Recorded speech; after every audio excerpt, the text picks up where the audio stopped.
Et si Lucie, notre plus célèbre ancêtre, était morte en chutant d'un arbre? C'est la conclusion de chercheurs américains après avoir pu étudier ses ossements. Une société démocratique, libre, égalitaire, se juge d'abord peut-être aujourd'hui sur la place des femmes. Selon l'anthropologue qui a étudié le fossile de Lucie et des scans 3D, elle pourrait avoir succombé après une chute de plus de 12 mètres de haut, à une vitesse de près de 60 km/h. Vous parlez de Marianne, Marianne, le symbole de la République.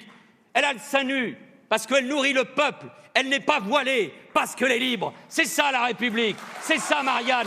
C'est ça ce que nous devons, nous, toujours porter.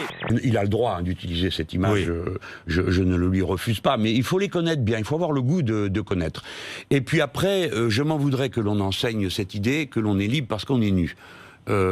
Libre de quoi? Le corps est libre dans cette hypothèse, mais est-on libre de sa décision? Que l'on soit nu ou grillagé, c'est une autre question. Phrase qui a clairement créé un malaise au premier rang. Marianne, le symbole de la République, elle a le sein nu parce qu'elle nourrit le peuple, elle n'est pas voilée parce qu'elle est libre. C'est ça la République, c'est ça Marianne, c'est ça que nous devons nous toujours porter. Le sein nu plus pas voilé, quand on sait que la représentation la plus républicaine de Marianne porte le bonnet phrygien, c'est quand même assez cocasse. Et par ailleurs, cette idée que la femme, elle serait pas voilée parce que libre, le sein nu parce que nourricière, là aussi, ça donne quand même une petite idée de l'image que certains de ces messieurs de la politique ont des femmes. Environ 6500 migrants ont été secourus au large de la Libye au cours de la seule journée de lundi. C'est le plus grand nombre de sauvetages organisés en l'espace de 24 heures depuis plusieurs années. Devant l'usine qui fabrique le Neuchâtel, 70 producteurs en colère, déterminés à se faire entendre de Lactalis. C'est l'entreprise la plus riche du monde, première entreprise du monde en termes de production laitière, de transformation laitière, c'est elle qui paye le moins bien en France. La crise du lait est peut-être terminée. Après une nouvelle reprise de négociations ce matin, les producteurs annoncent à l'instant qu'un accord a été trouvé avec Lactalis. Les producteurs de lait bloquaient une quinzaine de sites du leader mondial des produits laitiers. La tonne de lait serait fixée au prix de 290 € en moyenne. Fillon torpille Sarkozy, qui torpille Hollande, qui envoie Valls au front pour torpiller Sarkozy, et ainsi de suite. Nous n'en sommes qu'à l'apéro. Les choses risquent de s'épicer avec la possible entrée dans la danse d'Emmanuel Macron. Départ imminent, lirez-vous dans les Échos. Emmanuel Macron a donc largué ses amarres. Il n'est plus ministre de l'économie.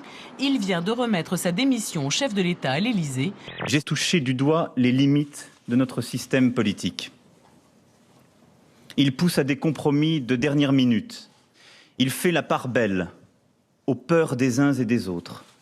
Il produit des solutions imparfaites et fait trop souvent abstraction de la simple réalité.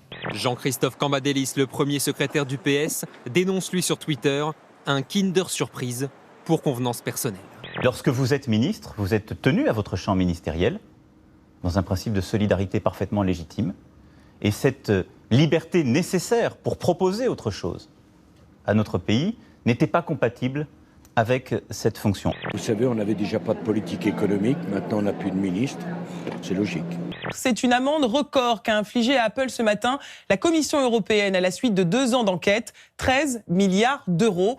Une somme astronomique qui correspondrait au montant des impôts que la marque à la pomme n'aurait pas versé à l'Irlande grâce à un traitement de faveur. Voilà ce qui peut arriver quand on est un chien, quand on veut se balader tranquille sur une route de Bolivie, jusque-là rien d'extraordinaire. Sauf que cette route, c'est bien sûr la route empruntée par le rallye de Bolivie. Que arrive le bolide, et regardez ce qui se passe, il nous passe par-dessus le chien. 323 rennes foudroyées, ça se passe en Norvège. Vous savez, quand il y a de l'orage, les animaux se regroupent. Eh bien, ceux-là sont regroupés, mais ont été frappés par la foudre.